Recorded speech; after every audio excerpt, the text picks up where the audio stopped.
هداك ورقيم الصلاة والسلام على من كان نبيا وآدم بين الماء والطين وعلى آله وأصحابه وأزواجه وأولاده وأصفاره أجمعين أما بعد فأعوذ بالله من الشيطان الرجيم بسم الله الرحمن الرحيم وَلَنَبْلُوَنَّكُمْ بِشَيْءٍ مِّنَ الْخَوْفِ وَالْجُوعِ وَنَقْصٍ مِّنَ الْأَمْوَالِ وَالْأَنفُسِ وَالثَّمَرَاتِ وَبَشِّرِ الصَّابِرِينَ الَّذِينَ إِذَا أَصَابَتْهُم مُّصِيبَةٌ قَالُوا إِنَّا لِلَّهِ وَإِنَّا إِلَيْهِ راجعون صدق الله العلي العظيم وبلغنا رسوله النبي الأمين المكين الكريم ونحن على ذلك لمن الشاهدين والشاكرين والحمد لله رب العالمين إن الله وملائكته يصلون على النبي يا أيها الذين آمنوا صلوا عليه وسلموا تسليما اللهم صل على سيدنا مولانا محمد بارك وسلم صلاة وسلاما عليك يا رسول الله صلى الله تعالى صلوا عليه صلاة وسلاما عليك يا رسول الله صلى الله تعالى عليه وآله وسلم.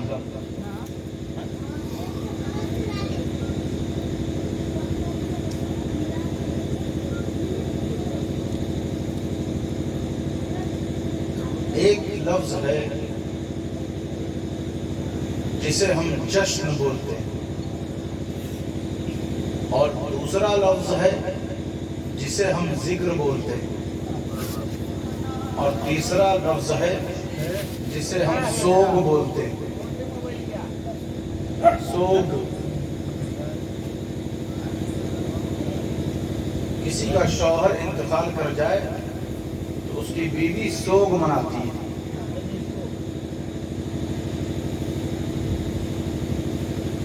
تین لفظ جشن ذکر سوگ. جشن کا تعلق خوشی سے ہے کہ بندہ اندر سے بھی خوش ہو باہر سے بھی خوش ہو تو پھر لکھا جاتا ہے بینر پر جشن. اور ایک لفظ ہے ذکر جس کے اندر ایک فکر موجود ہے. فکر یہ ہے کہ کسی کو ایسے یاد کرو کہ اس کے سامنے جب ہم جائیں تو شرمندگی کا سامنا نہ کرنا پڑے. اسے ذکر بولتے ہیں. اسی لیے اللہ نے کہا فَاذْكُرُونِي أَذْكُرُكُمْ. تم میرا ذکر کرو میں تمہارا ذکر کروں. سبحان اللہ. جب تم میرے سامنے آؤ تو تمہیں شرمندہ ہونا نہ پڑے. ایک جشن ہے ایک ذکر ہے اور ایک سوگ ہے. سوگ کا تعلق غم سے ہے دکھ اور درد سے ہے. اب ان تینوں لفظ کو جب آپ نے سمجھ لیا سن لیا تو ہمارے سامنے ایک ذات ہے جو شہزادہ بطول ہے ابن حیدر کرار ہے نواسہ رسول ہے حسن مصطفیٰ کا پسندیدہ چہیتا چھوٹا بھائی ہے اور ہم سب مومنین کا امام اور آقا ہے. امام حسین امام عالی مقام کے ساتھ ہم کون سا لفظ سیٹ کریں؟ جشن شہید اعظم ذکر شہید اعظم یا سوگ شہید اعظم؟ کون سا لفظ رکھیں اور کون سا درست ہوگا رکھنا؟ کیونکہ دوستو قرآن نے سورہ بقرہ میں کہا وَلَا تَقُولُوا مردہ مت کہو لا تحسبنہ مردہ مت سوچو. اندر سے سوچ میں جب خوشی ہو تو جشن کہتے ہیں. جشن کہتے ہیں. باہر سے درد اور دکھ ہو تو سوگ کہتے ہیں. کیا کہتے ہیں؟ سوگ کہتے ہیں.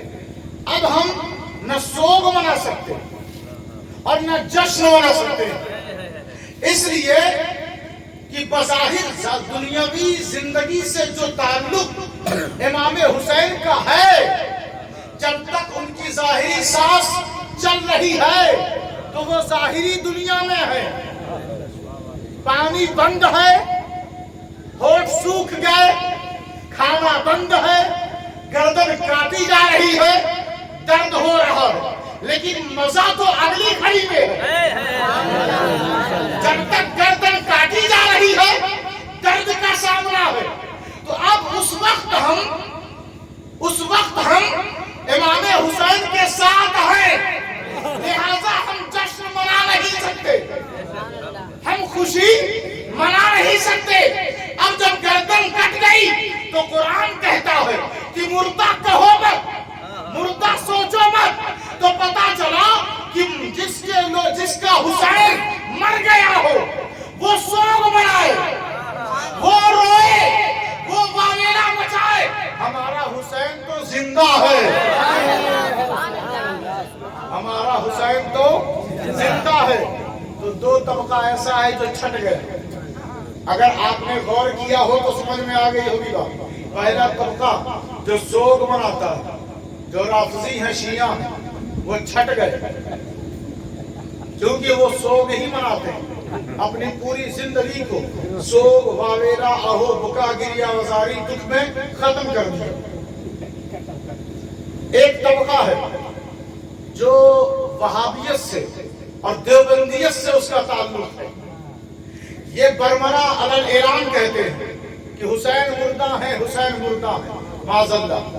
تو اب قرآن نے کہا وَلَا تَقُولُوا لِمَنْ يُقْتَلُوا فِي سَبِيلِ اللَّهِ أَمْوَاتٌ، کہ راہ خدا میں.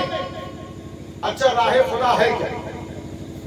کوئی پل بنایا گیا ہے، کوئی بریج ہے، کوئی راستہ ہے کہ اس پہ چلو گے تو اللہ کا راستہ ہو جائے گا؟ کوئی ایسا راستہ ہے کہ اس پر چلو تو اللہ کا راستہ ہو جائے گا؟ نہیں. رسول کے پیچھے پیچھے چلو، اللہ کا راستہ. رسول کے پیچھے پیچھے چلنے کا نام فی سبیل اللہ. یہ بہت آسان جملے میں آپ کے ذہن میں یہ بات میں پہنچانے کی کوشش کر رہا ہوں. اگر آپ ذہن میں اور دل میں اتار لیں تو یہ آپ کی مہربانی ہے. تو فی سبیل اللہ کہتے ہیں حضور کے پیچھے پیچھے چلنے کو. جو پیچھے پیچھے چل پڑا وہ فی سبیل اللہ چل رہا ہے. جو مسکرائے تو حضور کی طرح تو سمجھ جاؤ فی سبیل اللہ مسکرا رہا ہے. کوئی سوچے تو حضور کی طرح تو سمجھ جاؤ فی سبیل اللہ سوچ رہا ہے. کوئی کھائے تو حضور کے کھانے کی طرح تو سمجھ جاؤ فی سبیل اللہ کھا رہا ہے. کوئی محنت و مزدوری کرے تو حضور کی سنت کے مطابق تو سمجھ جاؤ فی سبیل اللہ کر رہا ہے. کوئی روزہ رکھے حضور کے روزے کی طرح تو سمجھ جاؤ فی سبیل اللہ رکھ رہا ہے. کوئی رب کی عبادت و بندگی کرے حضور کی عبادت کی طرف تو سمجھ جاؤ فی سبیل اللہ کر رہا ہے. ارے حضور کے پیچھے پیچھے چلنے کا نام فی سبیل اللہ ہے. اور جو حضور کے پشت پہ سوار ہو جائے، جو حضور کی پشت پہ سجدے کی حالت میں سوار ہو، ارے جب دنیا حضور کے قدم ناز کے ساتھ ساتھ چلے تو اسے فی سبیل اللہ کہتے ہیں، اسے اللہ کا راستہ کہتے ہیں. اور جو نبی کی پشت پر سوار ہو جائے اسے اللہ کا دین کہتے ہیں. نعرے تکبیر، اللہ اکبر، رسالہ یا رسول اللہ، شہدائے کربلا زندہ باد، نعرے تکبیر، اللہ اکبر، رسالہ یا رسول اللہ. قرآن نے کہا ما ننسخ من آیت او ننسها، ہم جب کسی آیت کو منسوخ کرتے ہیں، منسوخ کا مطلب یہ ہے کہ کبھی اس کی تلاوت روک دی جاتی ہے، کبھی اس کے حکم کو روک دیا جاتا ہے. جیسے اللہ نے آسمانوں میں کہا کہ آدم کو سجدہ کرو، سب فرشتوں نے کیا. اب دنیا میں نہ کسی نبی کو ہم سجدہ کر سکتے ہیں، نہ ان کے مزار کو سجدہ کر سکتے. آیت ہے, حکم روک دیا گیا. تلاوت کرتے ہیں ہم, وَإِذْ قُلْنَا لِلْمَلَائِكَةِ اسْجُدُوا لِآدَمَ فَسَجَدُوا إِلَّا إِبْلِيسَ. تلاوت ہو رہی ہے, لیکن اس آیت پر ہم عمل نہیں کریں گے کیونکہ حضور نے روک دیا. سجدہ کسی کے لیے نہیں, اللہ کے لیے ہے. تو کہا مَا نَنْسَخْ. ایک اتفاق دیکھیں, ایک انصاری صحابی ہے, تہجد کے وقت وہ سورہ پابندی کے ساتھ سورہ فاتحہ کے بعد وہ پڑھا کرتے تھے. ایک دن وہ اٹھے, کب؟ تہجد کے وقت, اور نماز شروع کیا, سورہ فاتحہ پڑھ لیا. پڑھنے کے بعد بسم اللہ پڑھ لیتے ہیں, اس کے بعد سورہ کی تلاوت کی وہ کوشش کر رہے ہیں. ان کو وہ سورہ یاد ہی نہیں آتی, بار بار وہ کوشش کر رہے ہیں. وہ سورہ ان کے ذہن میں, حالانکہ اس سورت کے وہ حافظ تھے, لیکن یاد نہیں آ رہی ہے. صبح ہوئی, دوسرے اصحاب سے وہ ملاقات کرتے ہیں, ان سے کہتے ہیں آج میرے ساتھ عجیب معاملہ ہوا. ہم نے سورہ فاتحہ پڑھی, اس کے بعد میں کوشش کرتا رہا, روز پڑھتا تھا میں, لیکن آج مجھے وہ سورہ یاد ہی نہیں آئی. صحابہ نے کہا ہم سب کا بھی یہی حال ہے, ہم سب بھی وہ سورہ پڑھتے تھے, لیکن آج تہجد میں ہمیں وہ سورہ یاد نہیں آئی. سب نے کہا چلو مسئلہ حل کرتے ہیں. کہا کہاں مسئلہ, مشکل کہاں حل ہوگی؟ کہا حضور کے پاس. تو حضور کو صحابہ مشکل کشا سمجھتے تھے, حاجت روا سمجھتے تھے, بس ادھر سے پیغام لا کر پہنچا دینے والا نہیں سمجھتے تھے, بلکہ اور بھی معاملات میں حضور کو اپنا کرم فرما سمجھتے تھے. وہ سب گئے اور جا کر کہا یا رسول اللہ ایسا ایسا معاملہ ہمارے ساتھ پیش آیا ہے. حضور نے فرمایا تمہیں پتا ہے اس سورت کو منسوخ کر دیا گیا ہے, یعنی اس سورت کو اٹھا لیا گیا ہے. لوگوں نے کہا ہم نے ایک کاغذ پہ لکھ رکھا ہے, چلو چل کر اس سورت کو دیکھتے ہیں. جب وہ گئے اور اس کاغذ کو دیکھا, جہاں پہ اس سورت کو لکھا تھا وہاں کاغذ پر وہ سورت موجود نہیں تھی. تو ایسے بھی اللہ منسوخ کرتا ہے, ایسے بھی اللہ منسوخ کرتا ہے. جب لوگ حسین کے غدار ہو جاتے ہیں نا, تو پھر دل سے ایمان منسوخ کر دیتا ہے. ایمان بھی کچھ لوگوں کا منسوخ ہوتا ہے, لیکن انہیں پتہ نہیں چلتا. کہا ما ننسخ من آیت او ننسها. ہم جب کسی آیت کو منسوخ کرتے ہیں, یعنی اس کے حکم کو روک دیتے ہیں, او ننسها یا اس کو بھلا دیتے ہیں, کیا کر دیتے ہیں؟ ذہن سے نکال دیتے ہیں, بھلا دیتے ہیں. اور جب ہم ایسا کرتے ہیں تو پھر پریشان نہ ہو, اس جیسی کوئی آیت لے آتے ہیں یا اس سے بہتر لے آتے ہیں.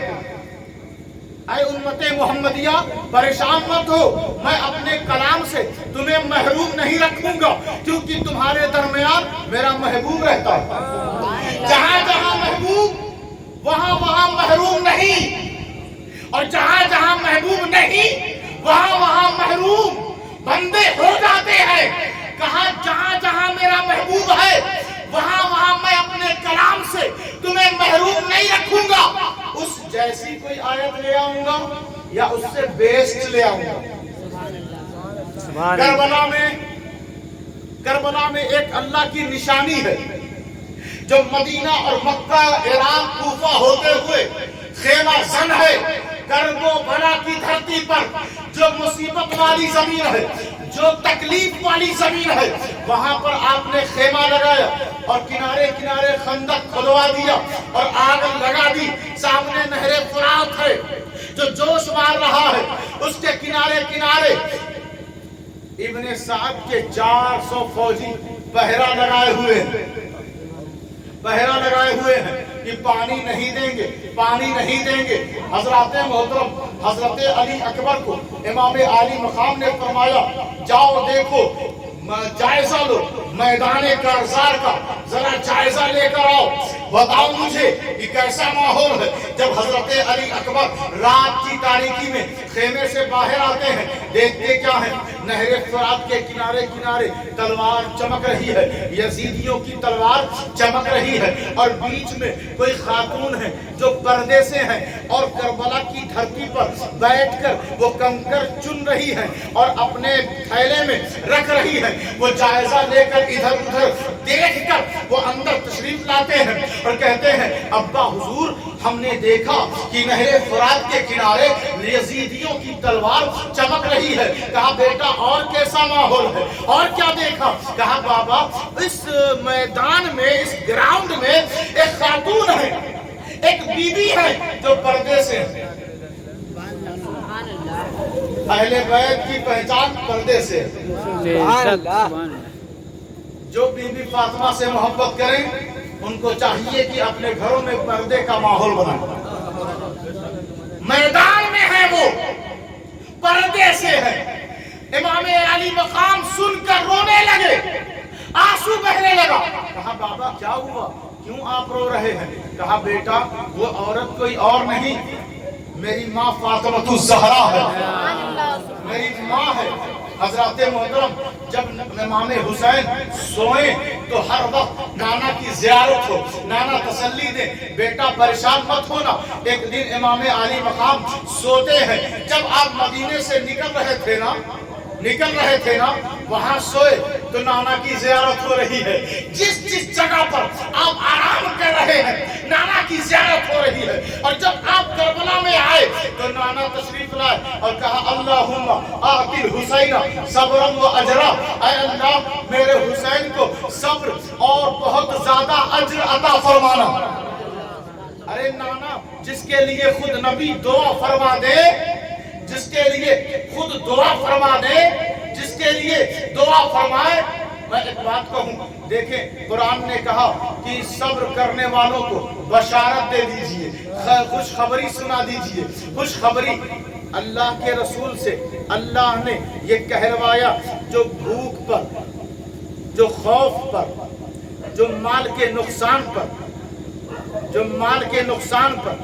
اور جان کی قربانی پر جو صبر کرتا ہے اس کو خوشخبری سنا دیں۔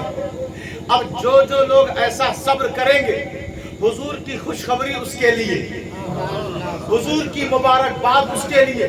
جس کو حضور خوشخبری دے دیں تو اب یہ بشارت رد نہیں ہو سکتی۔ کوئی آپ سے آ کر کہے مبارک ہو، آپ کے وہاں بیٹا ہوا، وہ مبارکباد دے کر چلے گئے، پتا چلا بیٹا بیمار ہو گیا تو ان کی مبارکباد کا حال یہی ہے۔ پتا چلا آج مبارکباد دیا، دوسرے دن فوت ہو گیا بیٹا، دنیا سے چلا گیا، تو دنیاوی لوگوں کی بشارتیں اور مبارکباد کی کوئی گارنٹی اور کوئی بھروسہ نہیں رہتا کب وہ مبارکباد دے اور وہ خوشخبری ہمارے دامن سے چلی جائے۔ لیکن جب نبی خوشخبری دے دے، جب نبی خوشخبری دے دے تو قرآن کہے الذین اذا اصابتهم مصیبۃ قالوا انا للہ و انا الیہ راجعون۔ وہ جس کو میرا محبوب خوشخبری دیتا ہے وہ بار بار کہتا ہے ہم اللہ کے لیے اور اسی کی طرف لوٹ کر جانا ہے۔ تو اللہ کے رسول خوشخبری دے دے تو رب نہیں ہوتی، اور میدان کارزار میں خود نواسے کے خام میں آ کر آپ کہہ رہے اللہم آتی الحسین صبرا و اجرا، اے اللہ میرے حسین کو صبر اور اجر عطا فرما۔ یقیناً ادھر سے آواز آئی ہوگی کہ تو حسین کے لیے دعا کرتا ہے، حسین تو جنت کا سردار ہے، تو حسین کے لیے صبر و اجر کے لیے دعا مانگ رہا ہے۔ اے میرے محبوب سن لے، سن تیری زبان میں نے وہ طاقت دی ہے۔ ارے تو خاموش پتھر کو اشارہ کر دے تو وہ کلمہ پڑھنے لگتا ہے، تو درخت کی طرف اشارہ کر دے وہ اپنی جگہ چھوڑ دیتا ہے، تو سورج کو اشارہ کر دے وہ سینے کو چاک کر دیتا ہے، واپس پلٹ آتا ہے، چاند پھٹ جاتا ہے۔ تو اشارہ کر دے، تو اشارہ کر دے،